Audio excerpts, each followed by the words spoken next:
You can't do it alone.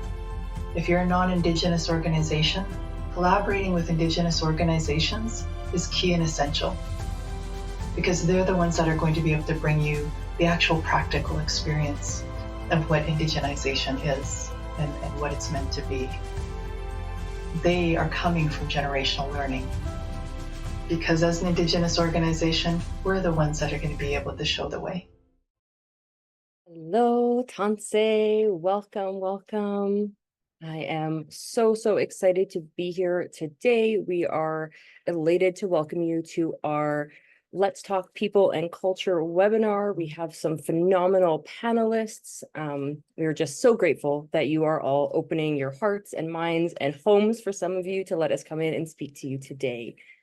I would like to start by introducing myself so you know who is speaking to you. So my name is Crystal. My pronouns are she and her, and I am speaking to you today from Edmonton, otherwise known as Treaty 6.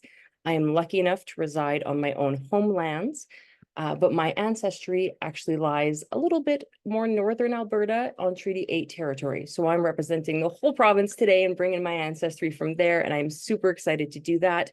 I am a project specialist with Riipen. I have had the honor of working with IISB for almost a year now, learning from them and partnering with them, and it's been a wonderful journey. So I'm feeling very grateful to get to moderate this today. I will be introducing our panelists very shortly, but before I do that, it is of the utmost important to acknowledge the land that we're on today and speak a bit about Riipen's commitment to reconciliation and how this has evolved as well for us from the beginning of our journey with IISB. We would not be able to be here today without them and in the place that we're in. So we're so grateful to Kathaleen and her entire team. So at Riipen, we want to acknowledge that our work takes place on the traditional, ancestral, and unceded territories of Indigenous peoples all across Turtle Island. We are a remote organization. So from the Coast Salish peoples in BC to the Mi'kmaq out east and the Inuit up north, every nation across Turtle Island, we recognize the deep history, culture, and connection that these lands hold for their Indigenous caretakers. At Riipen, it is also very important to acknowledge for us that we are committed to fostering an environment that honors the rights and perspectives and contributions of Indigenous communities. As part of our journey towards reconciliation, we are always striving to build meaningful relationships with Indigenous peoples, guided by respect, trust, and most importantly, a commitment to listen and learn. We acknowledge the harmful impacts of colonization and the ongoing challenges faced by Indigenous communities across Turtle Island still today, and that this is not something that is just in the past. We are dedicated to supporting initiatives that promote equity, access, and opportunities for Indigenous learners and professionals within our ecosystem, and we pledge to integrate Indigenous ways of knowing and being into our practices and to work collaboratively with our Indigenous partners to create pathways that are inclusive, respectful, and empowering. We also recognize that reconciliation is not a destination, but an ongoing process of learning, growth, and action towards a more just and equitable future for all. So again, thank you, Hi for joining us on this journey. We are so excited to have you. I'm going to introduce our panelists now. So we are lucky enough to have Kathaleen Shannon Loutitt. She is titled our Kick-Ass Canadian, alongside the likes of Chris Hadfield and Clara Hughes. Kathaleen Shannon Loutitt has been honored by Harvard University, the Saskatchewan Legislature, the Canadian Senate for her passionate acknowledgement of unsung heroes. As a Queen Elizabeth Diamond Jubilee Medal recipient, Kathaleen understands what it means to go the distance, whether running the Boston Marathon to commemorate Tom Longboat or running 100 miles in 24 hours to bring her grandfather's spirit home. Honor runner Kathaleen is not afraid of a challenge when it comes to ensuring that our stories are told. Kathaleen credits her family for her unwavering passion for bringing together different worldviews to build bridges for a better future, from her maternal grandmother, who was granny to all the children and cook to all the others, to her aunt who helped bring the Native Women's Association to Saskatchewan and negotiated Indigenous seats at many industry tables, to her uncles and other relatives who also became the first in their fields and have ceaselessly advocated for Indigenous voices and responsibility to the land. Kathaleen has always been shown that she was here to bring forward different perspectives and build bridges between worlds.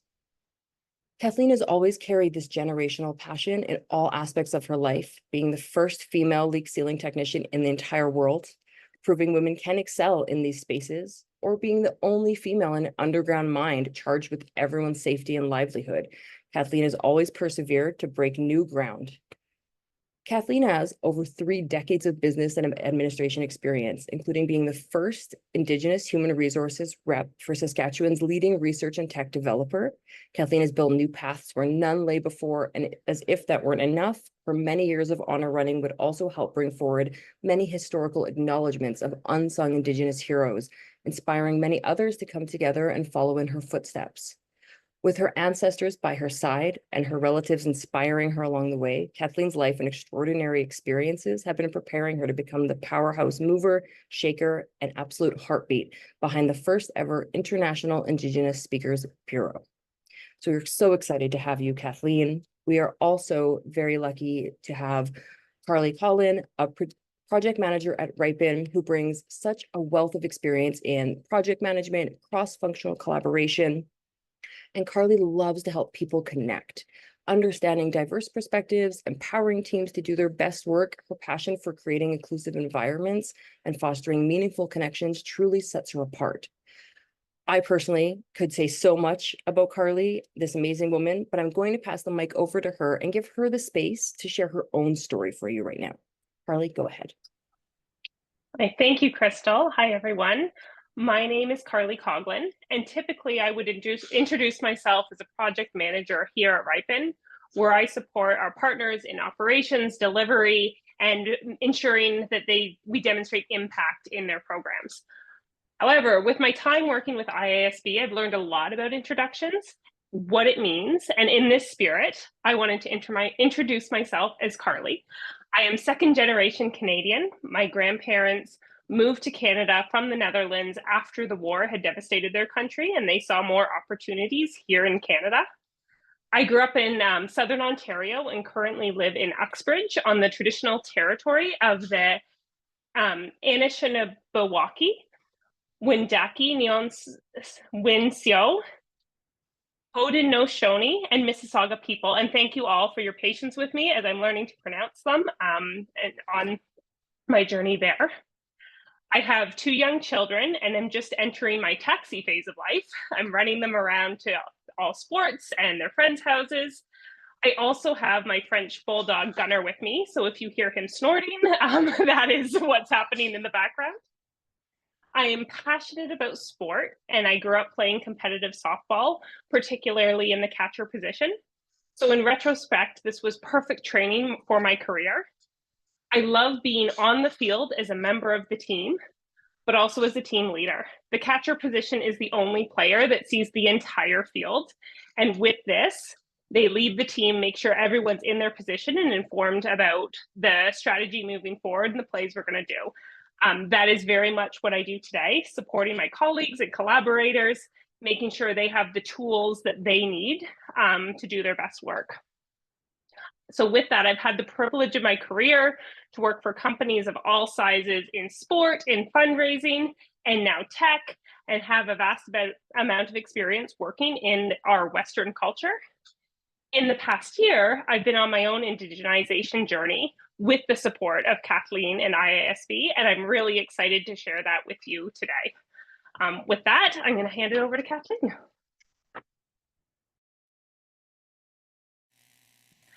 Ninanaskuman, Crystal, Ninanaskuman, Carly, thank you so much for your introductions.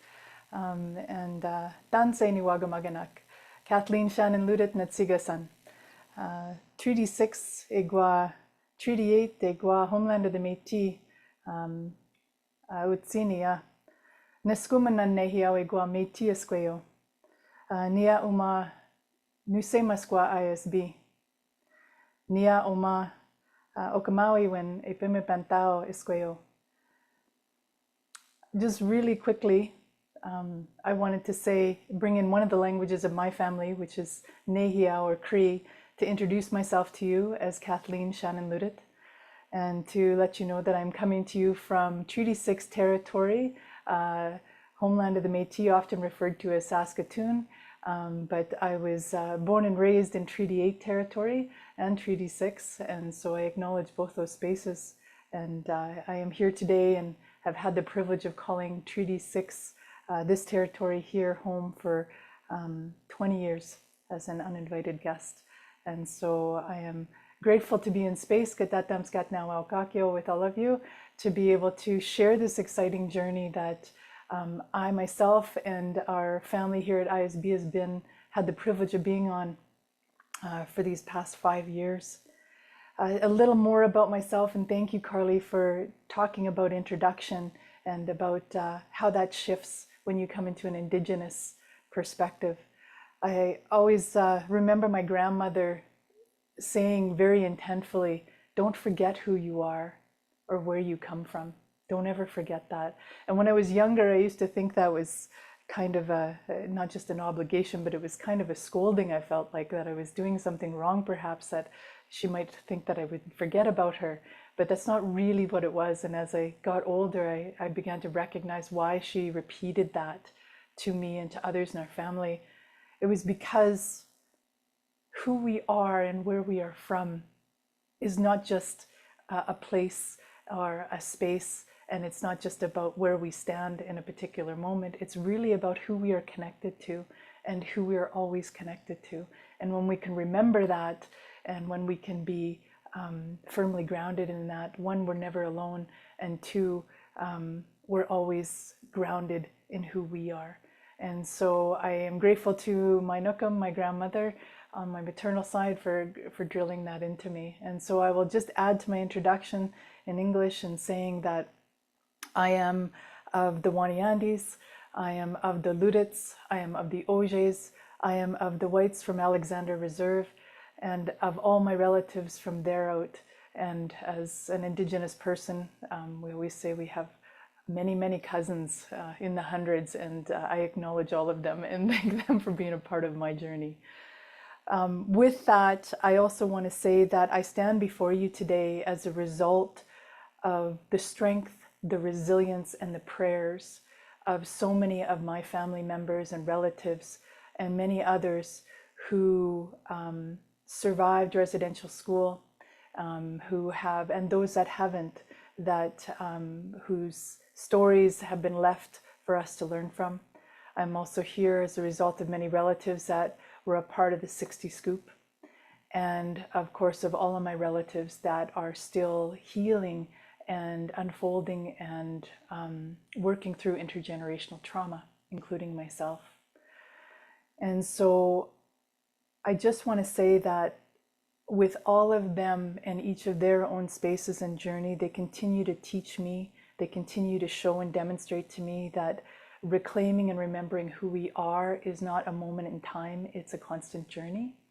And it is one that I feel privileged to be able to take, and one that I feel I could not do without all of them. So Nina Naskuman, Niwagamaganak, Nina Naskuman, to all of my relatives and to all of those that have shared with me during my time.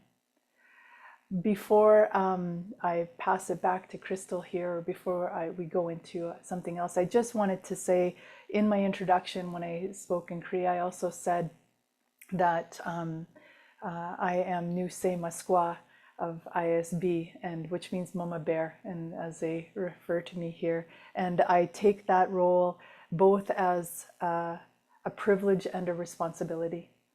And so I want to say that give you a little bit of an introduction to IISB, and that to say that we are the first and only International Indigenous Speakers Bureau in the world. But I'd say that not to toot our own horn, but more to emphasize that we are an organization that operates different than anybody else. Not because of just who we represent, which is significant, but what we represent, which is Indigenous knowledge. And so I'm very grateful to be able to share with you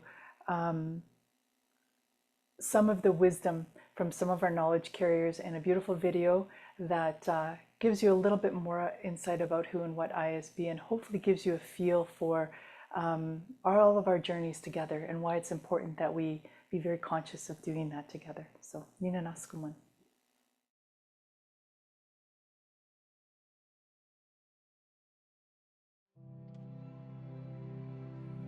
These are teachings I learned from my ancestors, from my grandparents, my parents, on how I grew to love the lands and all living things that reside in them, that call them home. These are sentient beings.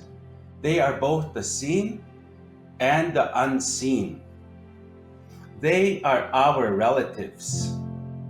They have spirits and they matter. This is how I discovered, this is how what was shown to me, how to grow to love the lands intimately. I learned to honor the lands, to treat the lands with respect and dignity, because everything is sentient beings. If you open your mind, body, and heart to the lands, it will teach you many things, many things.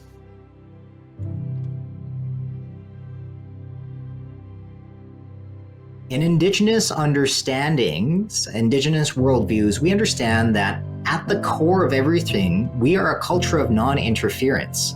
So this means that we don't have the right to tell each other how we're supposed to be based on this physical vessel. So coming back to how I was raised, they understood that this vessel that we're standing in, that we walk around in, it simply gets us from the Starbucks line to the library, right? It's simply a thing that gets us from point A to point B. It certainly comes with teachings, but we understood that gender, or how we interact with each other, was spirit-based. So that spirit that was lent to us was put into this vessel, and it is up to that spirit to find out what their path is.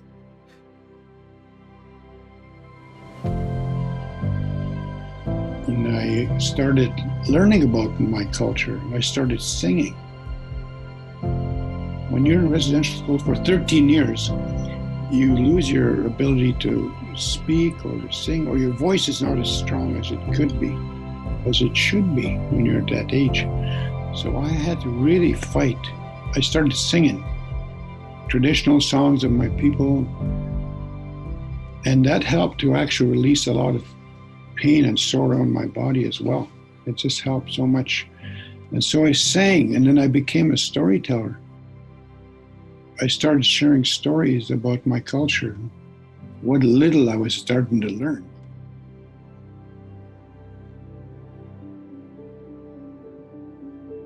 Then the treaties happened out in this territory, 1874 and Treaty 4, 1876 and Treaty 6. And the whole idea behind treaty, the First Nations needed to do three things. They needed to stabilize their community. They needed to have the tools and materials to make, and training to make the transition to the new economy. And they also needed to plan for the 7th generation ahead. What's in it for the kids?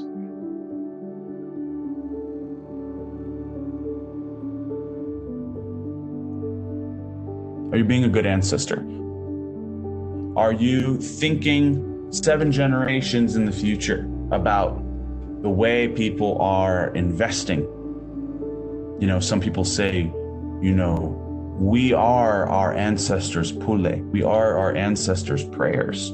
They prayed for us to have a, you know, fortuitous future, a future where people are thriving, a future that involves sustainability.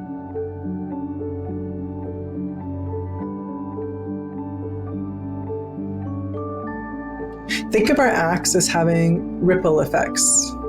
Think of the waves around each stone we throw into the water as resulting in 7 rings. The rings get larger and larger. That's the way that the little things we do today will have repercussions in the future. When we do something, it sends out energy. It affects everything around it, and it keeps spreading. But what you do has meaning, and make it a good meaning. Make it a good effect. When taking any action, think ahead 7 generations. How can we be good ancestors? We can be good ancestors by doing something now. By doing better now, because we know better. We can be good ancestors by thinking about the children, all of the children, 7 generations from now.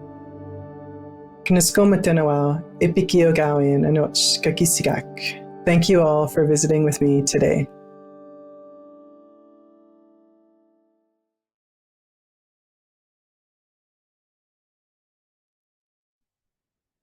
Hi for that video.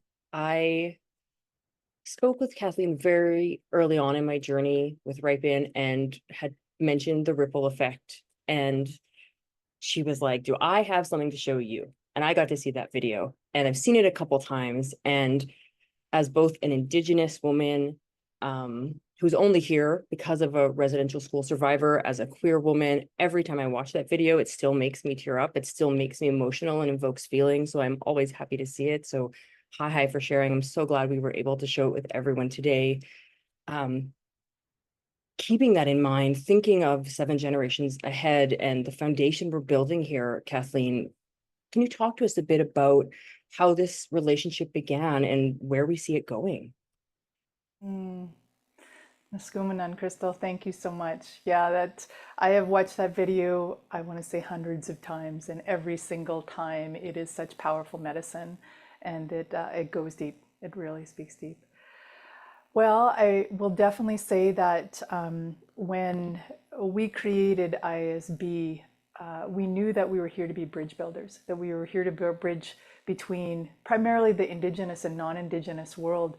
And there's so many spaces and places for that to happen. And it seems like a really challenging feat to even take on, let alone to kind of step forward with. And so one of the things that I knew very early on, and that really rung in my mind and in my heart, was our Honorable Murray Sinclair has that quote about, education was a part of helping us get here. It has to be a part of getting us out of this. And that's always rung true for me and many others. And so I knew that IISB needed to be connected to the education systems, needed to be working with students, our future generations, our intentional learners. And but as a mama bear, as somebody out starting this organization, how do you do that? How do you move forward?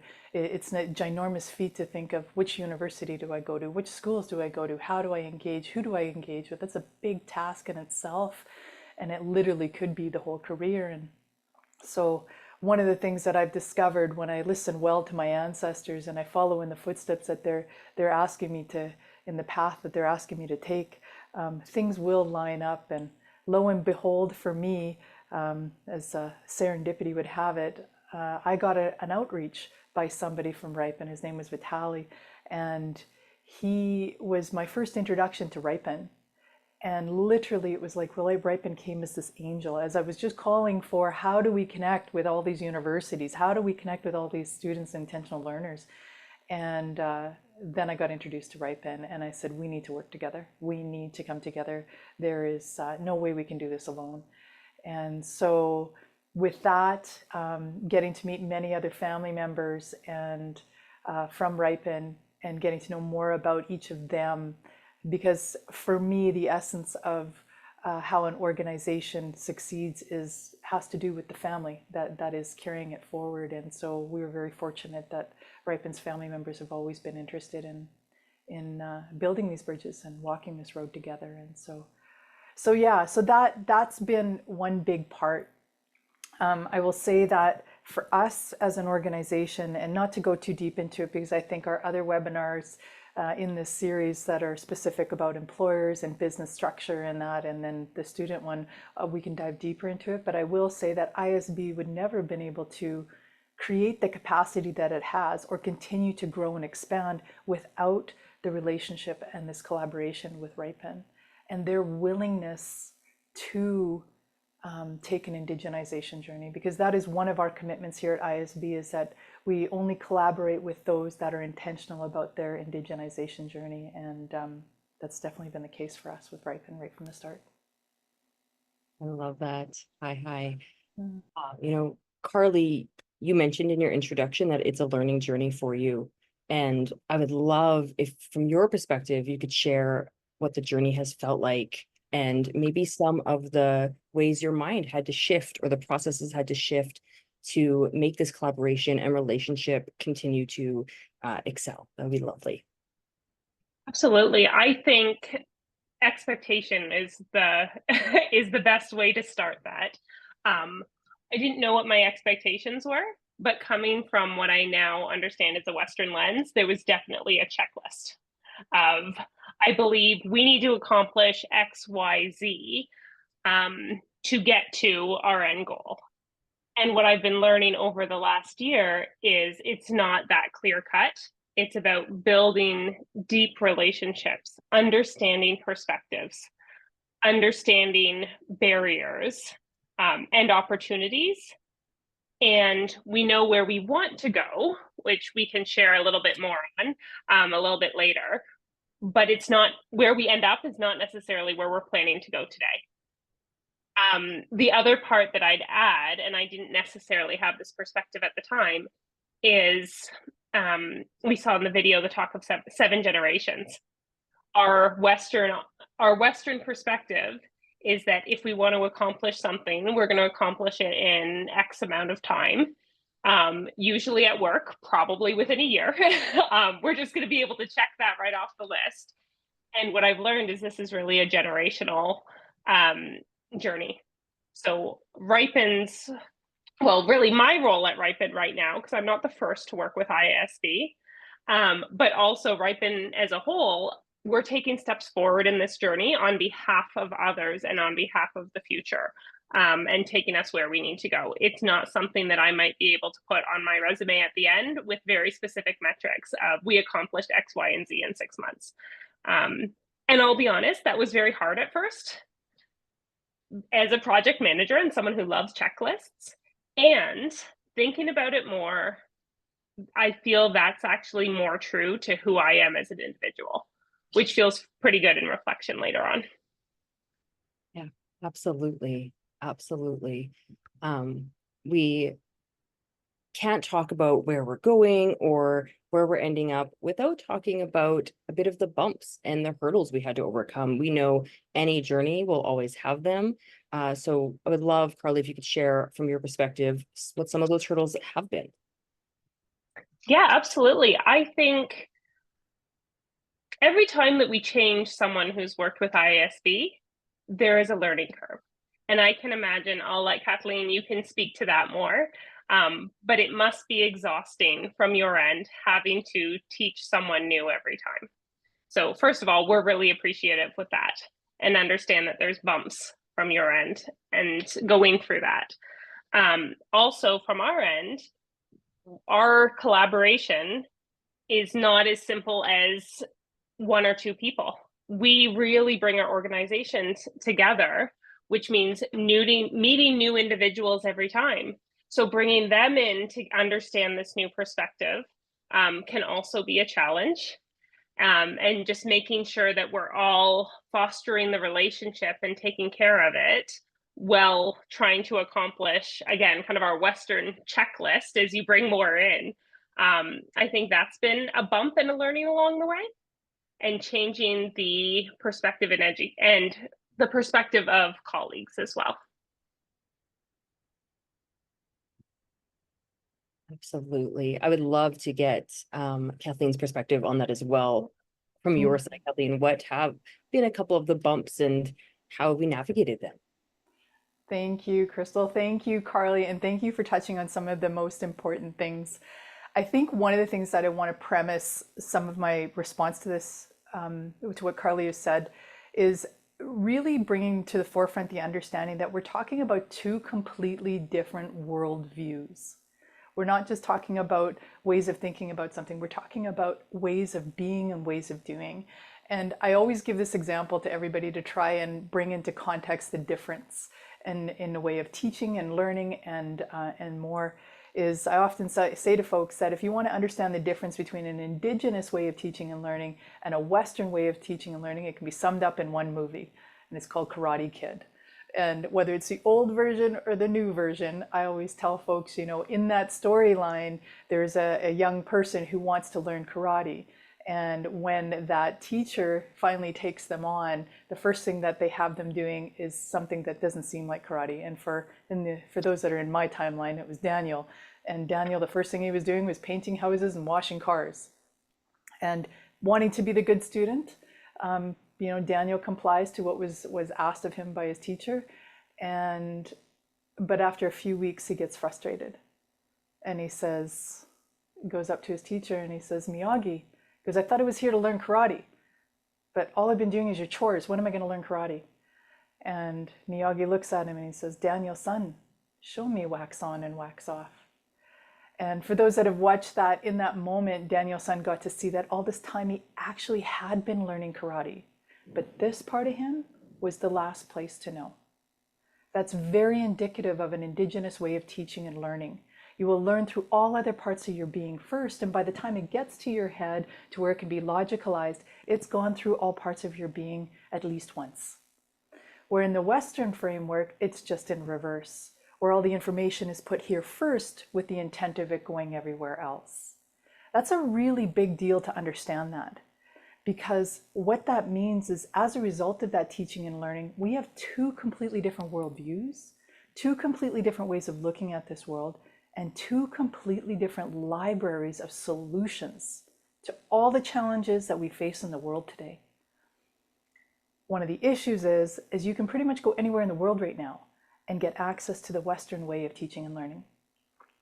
But where can you go to be able to get access to an Indigenous way of teaching and learning, or an Indigenous lens, or in what, as our community would say, be able to have two-eyed seeing?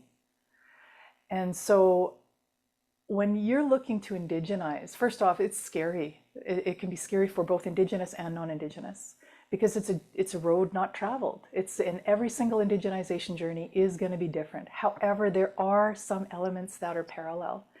And I would say start with the heart first, always. That's a good thing. But then also make sure you've got your ears there to listen, because you can't do it alone. As I said in the very beginning, collaborating is key. Collaborating with an Indigenous organization. Now, when I say collaborating, don't confuse that with getting them to do it for you or getting them to teach you. Just like Daniel's son was, he had to learn that experience himself first before he could really move on to the next. It's the same thing with organizations. You have to experience it yourself in your own context, but you have to be willing to, just like Daniel's son was. Without that willingness, you'll never get there. And so take those steps and be willing, and know that there is going to be rocks in the road and bumps in the road, and that when we do, that's actually a good sign that you're doing something. If it's a smooth road, I'm sure my grandmother, who always had these different analogies, would come up with something and say that, there's not just about spice of life, but you're not really going anywhere if the trail's already been made for you. And so you're not going anywhere new. Kathleen, can I interrupt for a moment and get some Yes. more context? Because you've taught me so much about what indigenization means as individuals, as our organization. I'm wondering if now's a good time for you to share that with everyone here as well. So what are you talking about when you talk about indigenization? Absolutely. Thank you, Carly. When I think about indigenization, I think of it as a commitment to be able to bring a completely different worldview into your space and place. For some, that might start that journey from an ethical point as why they want to do it. Some, it might be a mandate or a policy that they have to do it. But for everybody, it has to be an intention of a journey. It has to be a willingness to learn about a history that you never probably grew up learning about, and why and how that actually impacts you and your organization. It's about understanding that there's a completely different worldview that brings solutions for all of us, but we have to be open and available to it. It's about knowing that it's not going to be an overnight, just like you said. When we talk about, many generations, we're talking about a different worldview. And when I say different worldview, that's a perfect example. I always, joke saying that in the Western world, I'm very grateful for those quarterly, annually, 5-year, 10-year, maybe even 20-year projections. That's wonderful. But that is a drop in the ocean when you come from an Indigenous worldview. When we're talking 7 generations, it's actually not 7 generations. It's 7 generations that are to come, the 7 generations that came before us. And when we count in our own generations, it's actually 15 generations. So when we're thinking about something, we are thinking anywhere from 150 to 300 years from now. And so if you just sit back for a second as an organization or an institute and you think, holy, what questions would I have to ask? What would I have to do differently in order to be able to plan for 300 years from now? That's the difference that an indigenized version or opportunity can bring to your organization and space and place. let alone the libraries of Indigenous nations and communities that are out there that have solutions for everything from climate change to food security to sustainability, but it can't be seen through a Western lens. That's a little bit of premise, but maybe Carly, you can drill me down a little bit more as to. No, absolutely. So one of the things when I started working with you, and this is my personal journey, not the Riipen journey, is I was very intimidated coming into the space, partly because of the introductions. And I was feeling that I am coming into these introductions saying that I am from British and Dutch ancestry, which are arguably that have the most colonization history. So it felt almost shameful to come in and say that, and like I was on defense already and on my heels. And with everyone here, I think that's okay. It's okay to come in uncomfortable. And I'm very lucky that I was given the space to be able to share that. I was shown along the way that that's okay. It's part of the journey. And I think I'll let you share because I don't want to misrepresent who said this, but you've told me about indigenization and the really simple phrase. I believe it was Rosie that has said what it is. And I think that was very impactful for me. So I want to make sure we share it with everyone here, if I can pass that to you. Thank you so much, Carly. Yes, our wonderful Rosie Johnny Mills, who's one of our guardians here at our family, actually came up with this quote: "To indigenize is to humanize." And I would say nothing could be more to the truth. When we're talking about indigenization, right to the introduction, so there's another difference in worldviews. Introductions traditionally in Indigenous communities can take days, sometimes weeks. No such thing as 2 minutes. Because when we walk into a space, we know that we never walk in alone, that we walk in with all of our ancestors, and not just our human ancestors, but the places and spaces we come from, and that those places and spaces that have nourished us, that have given us the nutrients to be here today. And we acknowledge them, not just for the sake of acknowledging, but for allowing them to come in and to bring space, and for us to maintain connection to them and the wisdom that they have to share with us. An indigenized worldview is one that comes from an understanding that we were not here first, that we have many ancestors, sentient beings, as Randy had pointed out in that video, that were here before us, and that know more about this place and space we call home, this planet Earth. And it's from them that we have learned everything from our languages and our cultures for wherever territory we were in. And being cognizant of that is really important for us. And so I feel like I'm going a little bit of a sidebar here, but I just wanted to acknowledge that introductions are an important piece, and they have this real incredible power to open up your spaces and possibilities. And we can talk more about that in the employer aspect, or the webinar employers, about how simply something that simple of shifting how you do introductions can change not just how you work together, and how your family or your employees come in and be in your space, but in your capacity as an organization. And so I'll save that for next time, because we can really go down a rabbit hole. Dive in. And I Yeah. thank you for that. I feel it, for me, when you talk about the possibilities of having an Indigenous perspective and bringing in the learnings from the last 300 years and moving forward, and that is a very big chunk for me to grasp onto. It almost feels intimidating and too much. When I simplify and say it's really just to humanize and connect on a human level, not a corporate level, that's where I can really understand what that is. And that comes actually very naturally to me and who I am, and reminds me to remove the intimidation, because we're all people just working our way through. We might think a little bit differently, and but that is true of all people. And I will say that on this journey now, Kathaleen, you are the only one outside of Riipen that I will have meetings with, and I will be on my treadmill and I will be walking, and we can really connect on a different level. And I'm so grateful for that. Hi, Nina Naskuman.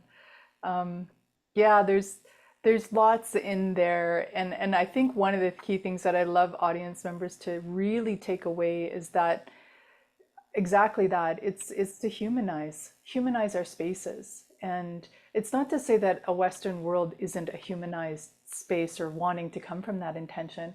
It's about taking the time to much more and from a different lens. When you talked about checklists, I think I might have mentioned this before, and I feel like this would be a response kind of, well, maybe not quite to this degree of my grandmother, but I hear my grandmother's voice when I say this. Those checklists are like a recipe. They are ingredients to a recipe. And when we think about it, if we have this amazing dish that we want to create and bring into space with others and share with others and experience with others and have that magic from, we need ingredients. Of course we do. But every recipe has a different ingredients list, right? And where and how the quality of those ingredients matters as well, like when and where you got them and how you harvest them. Those are really important as to what the outcome will be for that. But having those ingredients doesn't make the recipe. It does not make that piece of magic that you're going to share with whoever you're going to share with come to be.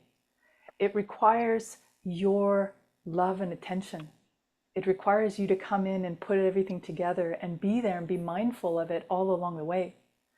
It also requires you to think of how long, if it's got to go in the fridge or if it's got to go in the oven, you need to know that, and then you need to know how long, and you need to be there to watch it along the way. It's not about just sticking it in there and then hoping it comes out right, because I think all of us have experienced what happens when we do that. But if we do it and we're intentful about it, and sometimes we'll make mistakes along the way, some things might get burnt and we try again and we start all over again in certain spaces and places. But at the end, when everything has come together in the right way, when we've made that intention, we've put that love, we've put those nutrients together, and we, bake at the right amount of time, when it comes out, we all get to sit at the table and enjoy this together. We all get to say, wow. We all get to experience what that feels like and what that can be. And from there, we can go on to something else. And so, yeah, I would say that checklist is the ingredients, but that's not how to make the recipe. No, absolutely. And one of the things that I want to touch on, it's a bit of a pivot, is we've talked about the journey. We've talked about kind of how that's been, how my and Riipen's perspective has changed. And I know that you've talked about at a very high level how this could be impactful for an organization and why a Western organization would want to go on this journey. I can speak to Riipen a bit more on that and why it's so important and impactful for us. And first, what is Riipen? We haven't really talked about that. So Riipen is a technology platform that that connects post-secondary students or educational students with employers and gives them work integrated learning opportunities. Our goal is to bridge the gap between education and employment. And it's part of our mission and drilled into Riipen that we want to provide equal access to everyone. And that is a very noble mission. It's something that we've been on, and we've noticed that despite the technology being available to everyone, there are barriers that we couldn't quite put our fingers on. And this is really where the relationship has come in and taught us, maybe what are those barriers? Why is it not as accessible to everyone like we thought it would be? Because again, it's a technology that's free and available at your fingertips. But we were seeing these barriers, and that's really opened our eyes up that we're teasing to another webinar that we can get into in detail. But things like the way that we speak to, or just the language that we're using, now we understand it can turn off Indigenous people. It doesn't speak to them. There's a lack of trust there. The way that we are collecting data or we speak to it can provide barriers. So while this is our mission, our actions are not directly leading to what we want to accomplish. And we would have had no way of knowing this without our relationship. And not all of this can be fixed today, but it is the journey that we're on and understanding, and not just with myself, but bringing in the entire Riipen organization of what this looks like. So I'm so appreciative of that. And now we kind of understand what we're facing, whereas before we were completely blind. Hi. I want to give Crystal space here too. I'll just quickly respond to you, Carly, and just say that, again, at the beginning when I said indigenization can be scary for everybody, but it has to be intentful by everybody, both Indigenous and non, because as Indigenous people, I'll be honest, most organizations and communities and people were exhausted.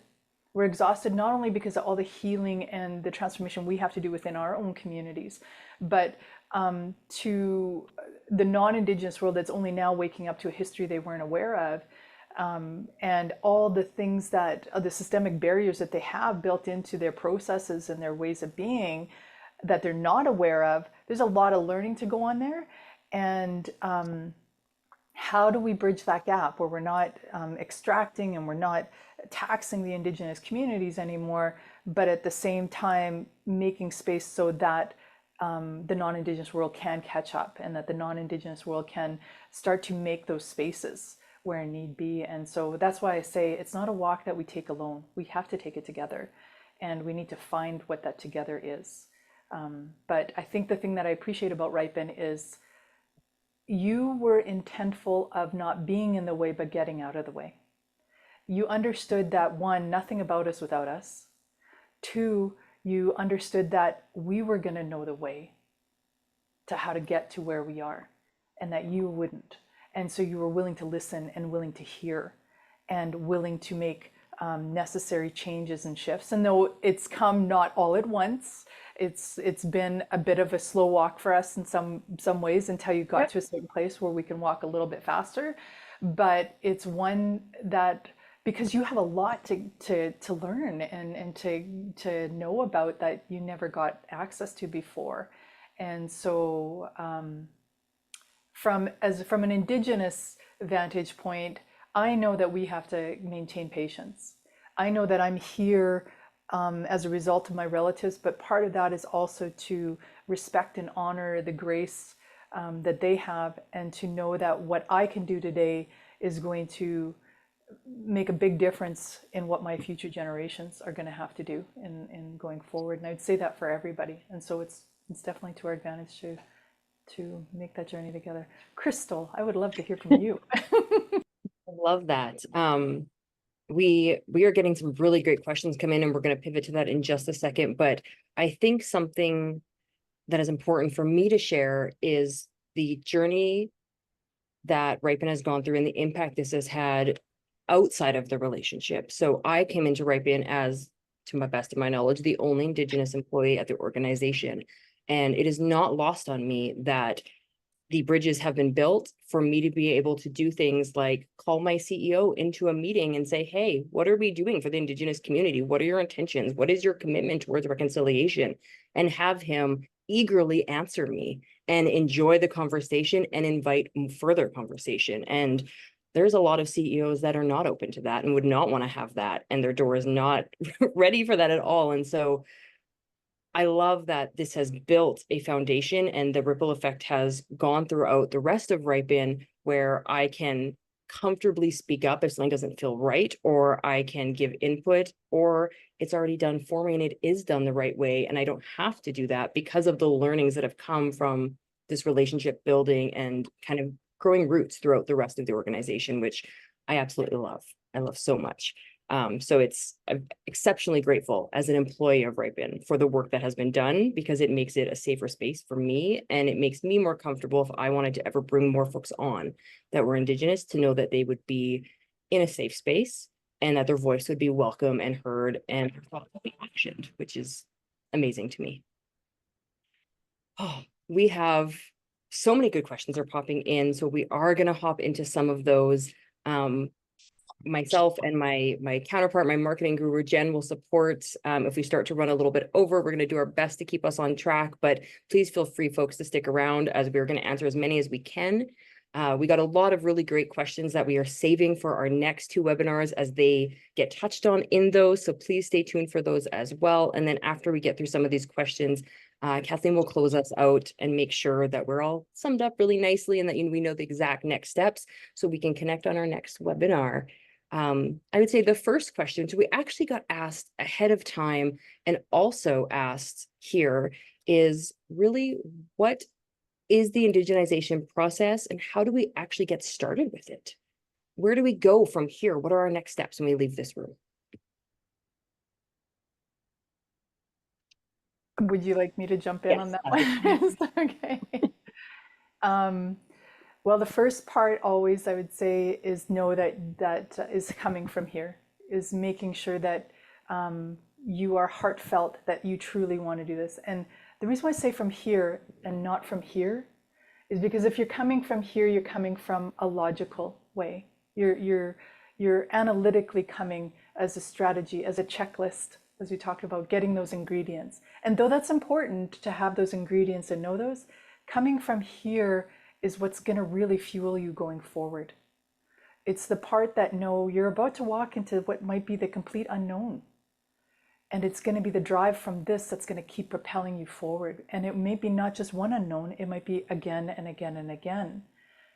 But it's the build on it from each step that you take that is going to create that momentum and that it's going to create those possibilities and experiences, as well as being open. And again, I had mentioned, don't do it alone.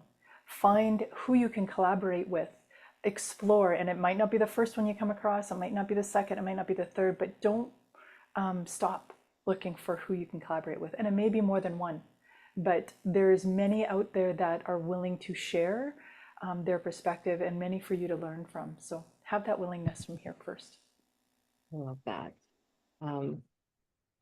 As well, Kathaleen, for you, we have a question that was asked ahead of time that is, what strategies have you found most effective in engaging our youth in human resource roles? And how can we better support that? We know that human resources is often the heartbeat of an organization and they care for everyone. So how do we engage more youth in those roles?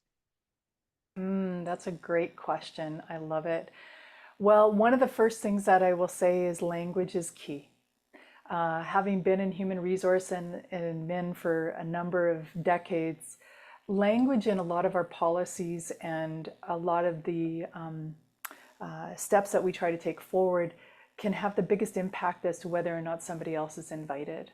So having a look at your current policy and always be willing to go and revisit it year after year, which many do, but look at it from the lens of who's coming in.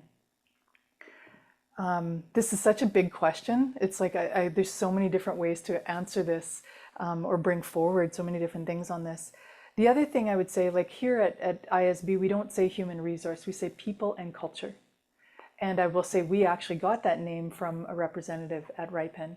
When we were looking for the perfect title for our guide, not our policy, but our guide, we wanted to make sure that it matched and was in alignment with our matriarchal indigenous business model. And so even that, we're talking about people and our culture, not about a resource. Resource is very much of a, I would say, a little bit more distant than that humanizing aspect. And so just simple little tweaks like that can make the biggest difference. The other thing that I will say is, as Mama Bear here, I am not a leader, meaning that I don't tell everybody what they do. If anything, those that come in and bring their gifts to us, they're the ones that are leading the way. And so recognizing that as an organization, and we'll dive deeper into this, into the employer one, that there's ways to expand that are right before your eyes already, that are already there. And it's really just about making that space for those folks that are currently there to open up your spaces. And again, this is a really big question, so I would probably answer it a little more deeply in the other webinar for sure. No worries. We also have some folks wondering if they want to formally get some training on this, where do they obtain that? How is the best way to go about that? training on indigenization or on kind of all of the, Yeah, so I guess indigenization. Well, I will definitely say, I mean, of course, ISB, we're a bridge builder, but we're also, I will say, your communities, wherever you are, there are people there and organizations that are intentful about wanting to develop relationship. To understand Indigenous organizations is to understand that we are relational first. That's what it means. It means that the reason why we take the time for introduction is because we have to have a relationship first before we can consider any business or transaction. And if there is no relationship, there is no business or transaction. So take the time to get to know and introduce yourself, and don't skimp on that step. That is the most important step, and it will literally build the pathways for going forward. So take the time for that. Amazing. So those were some of the questions that were kind of written in ahead of time. We do have some that have come in throughout this webinar. You've sparked some thoughts in a lot of folks. So I'm going to pass over to Carly actually to bring a few of those questions forward. Beautiful. So we have one from Liz, who says, I work with a non-Indigenous led addiction treatment facility for women in Treaty 6 territory. We are devoting resources and energy towards including Indigenous healing partners in our program. I appreciate the advice on building relationships to connect those partners, and we endeavor to do so. I'd be grateful for any additional advice or contacts, if you know of any, that could help connect us to Indigenous healing partners. Hi. Wow, that's a really good question. It might seem I'm a little abstract, but just bear with me. Sometimes it's the grassroots places that will really make that networking possible for you. Sometimes, a lot of times in the Western world, we're looking for a phone number, an address, or some place we can specifically go to. And my first thought would be, why not make it that you go to some place where on different days or on different events, whether it's the Friendship Center or whether it is in different spaces that are hosting events that provide Indigenous education or Indigenous engagement. Because it's in those spaces that you're really going to find people that are open to wanting to connect now. A lot of times you might come to some places where, like I said, Indigenous communities are a bit exhausted with a lot of people saying that they want to participate, they want to do something, but they're only coming in half-fast. And we expel ourselves and open ourselves up, and we give these resources and possibilities. And keep in mind, as an Indigenous person, we also represent communities. And so we're opening our doors to our own communities. And that we've learned from to not be the best way all the time, if somebody hasn't already taken the journey. And so my first step would say, if you haven't already, which you probably are, but continue to engage in those different spaces and places where events are happening, and bring something. Bring something to give, to be of service, to show that you have a very valid interest in building relationship. I always say there's nothing that travels faster than moccasin telegraph. And considering I am a moccasin runner, I'm not really that fast, but I will say it definitely does speak volumes about how our communities are connected in our own networks. And when we know something good is happening, we let each other know. Or when somebody is really intentful, we let each other know. So get yourself on the Moccasin Telegraph Network. That's definitely one way. I mean, outside of looking for resources. Yeah, I love that too, because I think that also touches on another point is we've said a number of times to collaborate with Indigenous organizations, as we have at Riipen. And yet it is not your responsibility or any other Indigenous organization's responsibility to educate us and get us on the right path. It really is that collaboration. I love how you speak about what can we bring to them and how can we support them as well. So I think that's an important perspective to keep in mind. Even if your approach or you come with good intentions, to not approach it as I'm trying to learn, tell me what to do, because that's a lot of responsibility.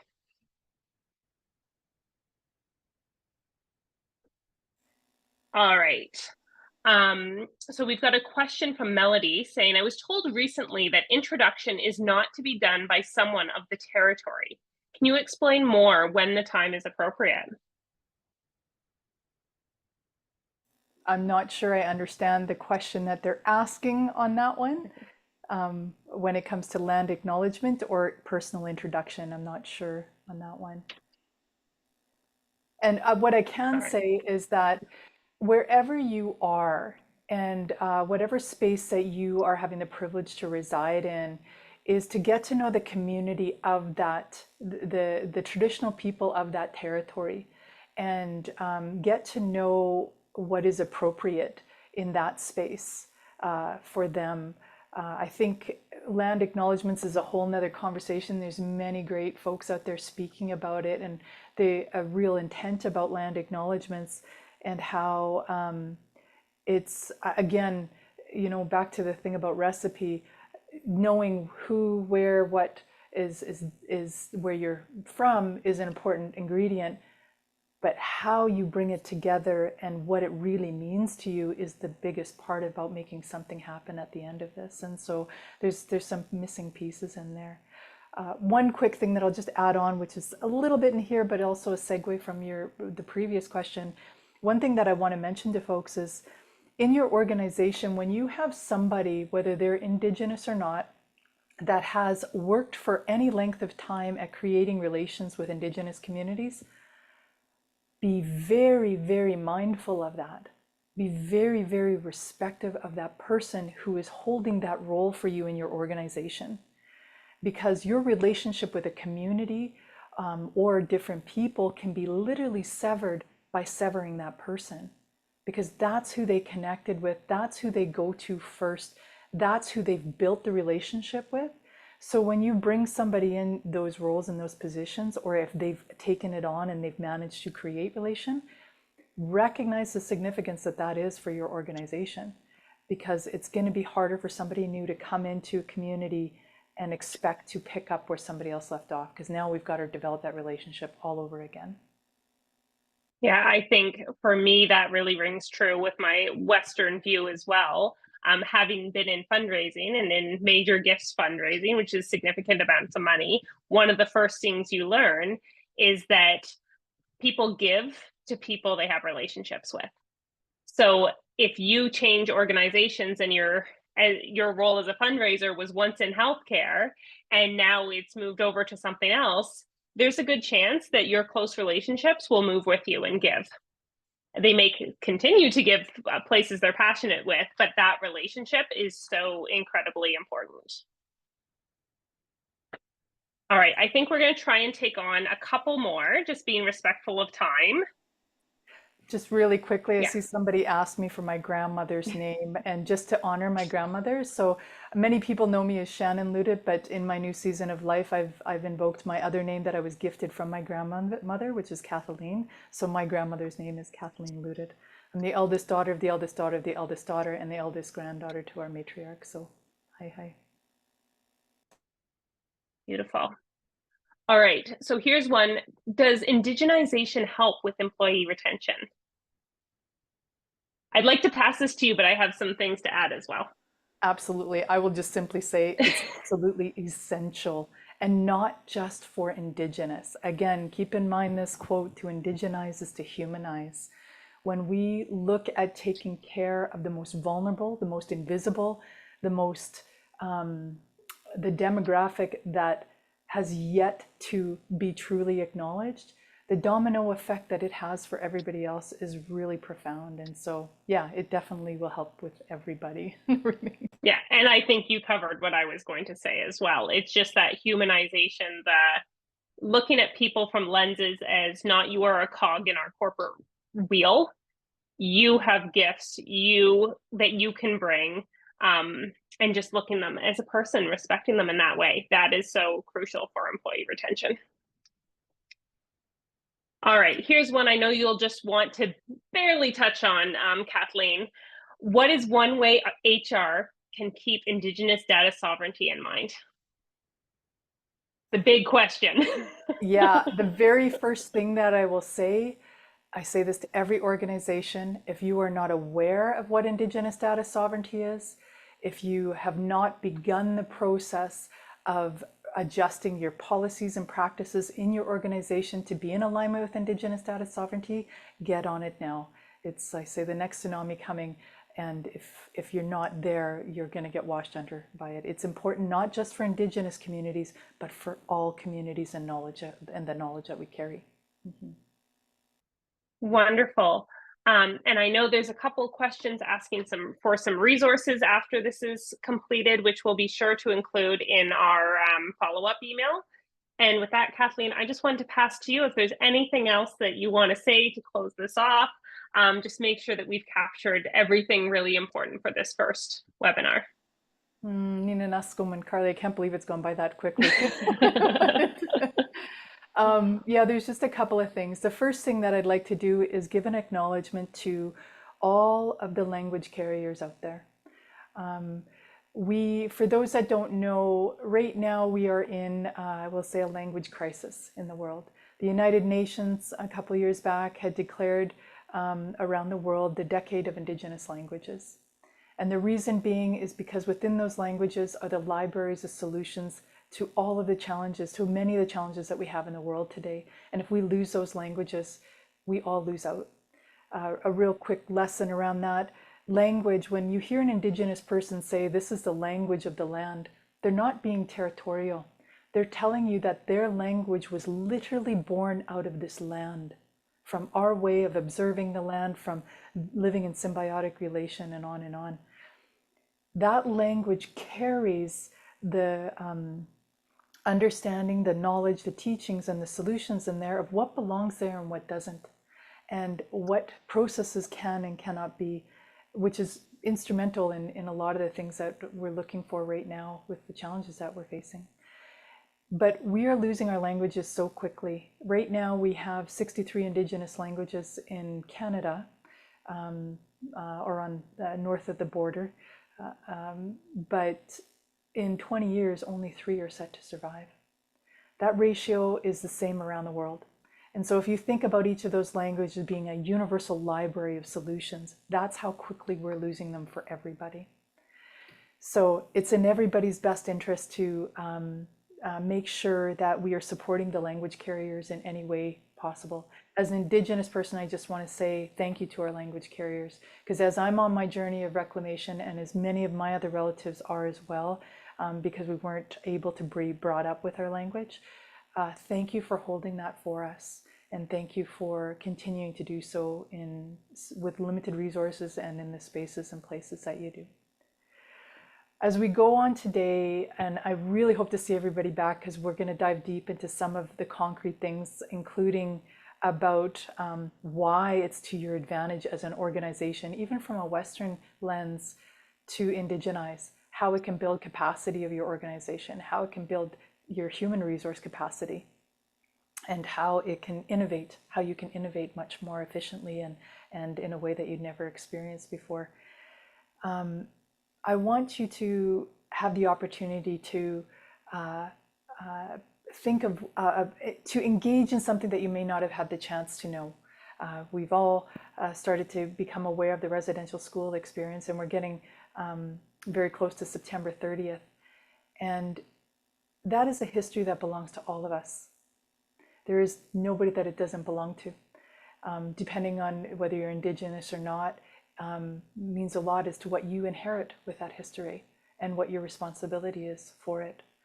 And so when it comes to September 30th, I ask all of you to be conscious of our residential school survivors and the families that are impacted, and recognizing that September 30th is our day of mourning and gathering.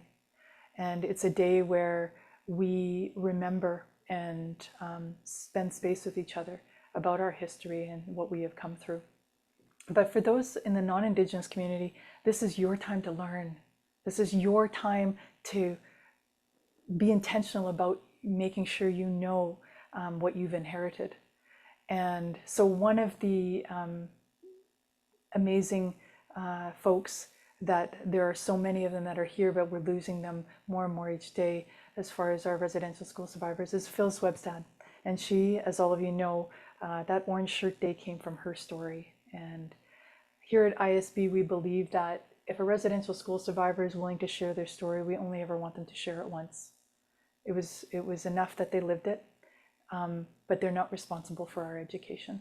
And so if we get the privilege of listening to them, it will be recorded and that will belong to them. And if we get the privilege to watch it, that's what we learned from. So Nina Naskuman, Niwagamaganak, thank you everybody. I'm super grateful for you being here today and sharing space with us.